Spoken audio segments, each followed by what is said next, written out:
ఇప్పుడు తిరుపతికి పంపించాల్సిన పార్సల్ అయితే ప్యాక్ చేస్తున్నాను. ఈ బ్లౌజ్ కంప్లీట్ అయిన తర్వాత మొత్తం పంపిద్దామని ఆపాననమాట.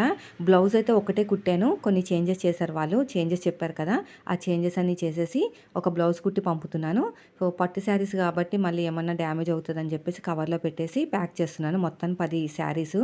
తర్వాత వచ్చేసి బ్లౌజు. ఈ బ్లౌజ్ బాగా సెట్ అయిందంటే నేనైతే నోట్ చేసి పెట్టుకున్నానండి. ఎలాగా కట్ చేశాను ఏంటి అనేది ప్రతీది కూడా. వాళ్ళకి ఇది బాగా సెట్ అయిపోయిందంటే మన దగ్గర ఇంకా చాలా బ్లౌజులున్నాయి. అవన్నీ కూడా ఇదే రకంగా కుట్టేసి పంపించొచ్చు. సో, మొత్తానికైతే అయితే నాకైతే ఎలాగైతే పార్సెల్ అయితే వచ్చిందో బాక్స్ ఆ పార్సెల్‌లోనే ఆ బాక్స్‌లోనే పార్సెల్ చేస్తున్నాను. సో, కొంచెం అయితే టేప్ ఎక్కువే వాడుకోవాలి. ఎందుకంటే దూరం వెళ్తది కదా! ఏమాత్రం కూడా డ్యామేజ్ లేకుండా చూసుకోవాలనమాట. అందుకని మా వారు తెగ ప్యాక్ చేసేస్తున్నారు. అసలు కొంచెం కూడా ఎక్కడా కూడా ఊడకుండాని. ఈరోజు సాటర్డే కాబట్టి మండే వెళ్ళి పార్సెల్ చేసేస్తాను.